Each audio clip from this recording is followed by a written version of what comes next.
Adidas और Puma ये सिर्फ दो स्पोर्ट्स ब्रांड्स नहीं हैं, बल्कि दुनिया भर में एक पहचान है। लेकिन क्या कभी सोचा है कि इन दो जाने दुश्मन ब्रांड्स की जड़ें एक ही घर के आंगन से जुड़ी हैं? जी हां, इनकी कहानी किसी फिल्मी स्क्रिप्ट से कम नहीं है, जिसमें परिवार है, धोखा है और दो सगे भाइयों के बीच एक ऐसी जबरदस्त दुश्मनी है जिसने इतिहास रच दिया। और जानते हैं सबसे चौंकाने वाली बात क्या है? ये दो ग्लोबल कॉम्पिटिटर किसी और ने नहीं बल्कि दो सगे भाइयों ने शुरू किए थे, अडोल्फ एडी डासलर और रूडोल्फ रूडी डासला, दोनों एक ही छोटे से जर्मन शहर के, एक ही परिवार के। तो सवाल यही उठता है कि आखिर ऐसा क्या हुआ? एक पारिवारिक झगड़ा इतना कैसे बढ़ गया कि उसने दो इतने बड़े ग्लोबल एम्पायर खड़े कर दिए? चलिए आज इसी कहानी की पड़तों को एक एक करके खोलते हैं। तो कहानी की शुरुआत होती है जर्मनी के छोटे से शहर से।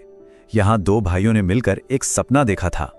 उनकी शुरुआत बहुत ही मामूली थी, एक लॉन्ड्री शेड से, लेकिन उनके हुनर ऐसे थे जो एक दूसरे के बिना अधूरे थे। तो छोटे भाई एडी डासलर, जो खुद एक एथलीट थे, उन्होंने 1920 के दशक में अपनी मां के लॉन्ड्री रूम को ही अपनी छोटी सी वर्कशॉप बना लिया। जल्द ही उनके बड़े भाई रूडी भी इस काम में शामिल हो गए और 1924 में दोनों ने मिलकर डासलर ब्रदर्स स्पोर्ट्स शू फैक्ट्री की नींव रखी। और सच पूछिए तो उनकी पार्टनरशिप एकदम परफेक्ट थी। एडी, जो थोड़े शांत और परफेक्शनिस्ट किस्म के थे, वो दुनिया के सबसे बेहतरीन जूते डिजाइन करने में लगे रहते थे, और रूडी, जो कि बेहद करिश्माई और लोगों से घुलने मिलने वाले थे, वो उन जूतों को दुनिया भर में बेचते थे। मतलब एक कमाल की जोड़ी थी। लेकिन फिर कहानी में एक मोड़ आया, नाजी जर्मनी का दौर और दूसरा विश्व युद्ध। सफलता और जंग के इसी माहौल ने उनके रिश्ते में धीरे धीरे नफरत के बीज बोना शुरू कर दिया। जो उनकी सबसे बड़ी ताकत थी, वही अब उनकी सबसे बड़ी कमजोरी बनने वाली थी। 1936 का बर्लिन ओलंपिक, उस वक्त हिटलर और नाजी पार्टी का जोर था। ऐसे माहौल में डासलर भाइयों ने एक बहुत बड़ा और बहुत ही जोखिम भरा कदम उठाया। उन्होंने एक अफ्रीकी अमेरिकी एथलीट जेसी ओवेंस को अपने जूते पहनाने का फैसला किया, और उनका ये दाव कमाल कर गया। जेसी ओवेंस ने उन जूतों को पहनकर एक नहीं, दो नहीं, बल्कि 4 गोल्ड मेडल जीते। कहते हैं हिटलर इससे बहुत नाराज हुआ, लेकिन डासलर ब्रदर्स का नाम रातों रात पूरी दुनिया में छा गया। पर इसी सफलता ने भाइयों के बीच तनाव को और बढ़ा दिया। उनके रिश्ते में असली दरार की वजह बनी एक छोटी सी गलतफहमी। दूसरे विश्व युद्ध के दौरान एक हवाई हमले से बचने के लिए एडी और उनकी पत्नी एक बॉम्ब शेल्टर में भागे। उस शेल्टर में रूडी और उनका परिवार पहले से ही मौजूद था। अंदर आते ही एडी ने कहा, वो कमीने फिर से आ गए। अब उनका इशारा तो हमला करने वाले जहाजों की तरफ था, लेकिन रूडी को लगा कि ये बात उनके और उनके परिवार के लिए कही गई है। और बस उस एक पल ने उनके भरोसे को हमेशा के लिए तोड़ दिया। युद्ध खत्म होने के बाद दोनों एक दूसरे पर इल्जाम लगाने लगे।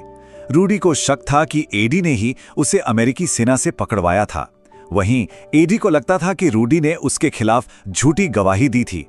इस आपसी नफरत का नतीजा ये हुआ कि 1948 में दोनों भाइयों ने हमेशा के लिए अपने रास्ते अलग करने का फैसला कर लिया। और इस बंटवारे ने सिर्फ एक कंपनी को नहीं तोड़ा, बल्कि उनके पूरे शहर को 2 हिस्सों में बांट कर रख दिया। कंपनी की हर चीज, कर्मचारी, मशीनें, सब कुछ आधा आधा बढ़ गया। एडी ने अपने निकनेम एडी और सरनेम डासलर को जोड़कर बनाया एडिडास। वहीं रूडी ने अपनी फुर्ती और तेजी की पहचान को लेकर कंपनी का नाम रखा प्यूमा। बंटवारे का असर इतना गहरा था कि उनके शहर का नाम ही पड़ गया, झुकी हुई गर्दनों का शहर। ऐसा इसलिए क्योंकि वहां लोग किसी से बात करने से पहले नीचे देख के ये चेक करते थे कि सामने वाले ने एडिडास पहना है या प्यूमा। पूरा शहर सचमुच में 2 गुटों में बट गया था। नदी के एक तरफ एडिडास वाले रहते थे तो दूसरी तरफ प्यूमा वाले। उनके स्कूल अलग थे, उनके बार अलग थे, यहां तक कि एक गुट के लड़के या लड़की का दूसरे गुट में डेटिंग करना भी सख्त मना था।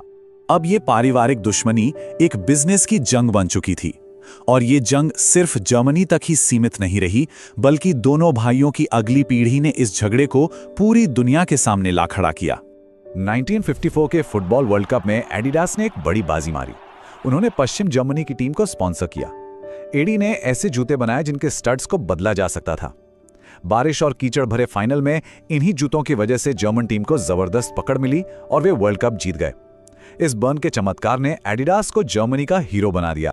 ये दुश्मनी इतनी बढ़ गई कि 1970 के वर्ल्ड कप से पहले दोनों कंपनियों की अगली पीढ़ी ने एक सीक्रेट समझौता किया। इसे पेले पैक्ट कहा गया। तय ये हुआ कि दोनों में से कोई भी उस जमाने के सबसे बड़े फुटबॉल स्टार पेले को साइन करने की कोशिश नहीं करेगा, ताकि पैसों की बर्बादी ना हो। लेकिन प्यूमा ने इस समझौते को तोड़ दिया। उन्होंने चुपके से पेले के साथ एक बहुत बड़ी डील कर ली और फिर एक अहम मैच शुरू होने से ठीक पहले पेले ने रेफरी से खेल रोकने को कहा और दुनिया भर के कैमरों के सामने वो धीरे से झुके और अपने प्यूमा जूतों के फीते बांधने लगे। ये एडिडास के लिए एक बहुत बड़ा धोखा था और इस झगड़े में जैसे आग में घी पड़ गया। तो इतने सालों की लड़ाई, धोखा और दुश्मनी के बाद इस कहानी का अंत कैसे हुआ? इस झगड़े की विरासत क्या रही? और सबसे बड़ा सवाल, आखिर में इस जंग में जीता कौन? सबसे दुख की बात यह है कि दोनों भाई अपनी जिंदगी में फिर कभी एक नहीं हुए। दोनों की मौत बिना किसी सुलह के हुई। आज भी वे एक ही कब्रिस्तान में दफन हैं, लेकिन एक दूसरे से जितनी हो सके उतनी दूरी पर, बिल्कुल विपरीत छोर पर। दोनों भाइयों के जाने के बाद उनकी कंपनियां भी लड़खड़ाने लगीं और दिवालिया होने के कगार पर पहुंच गईं। आखिरकार डासलर परिवार का कंट्रोल खत्म हो गया और दोनों कंपनियां बिक गईं। नए मैनेजमेंट ने ब्रांड्स को फिर से खड़ा किया और फिर 2009 में दोनों कंपनियों के कर्मचारियों ने मिलकर एक फ्रेंडली फुटबॉल मैच खेला और इस 60 साल पुरानी दुश्मनी को आधिकारिक तौर पर खत्म किया। आज दोनों ब्रांड्स ने अपनी अपनी अलग राह पकड़ ली है।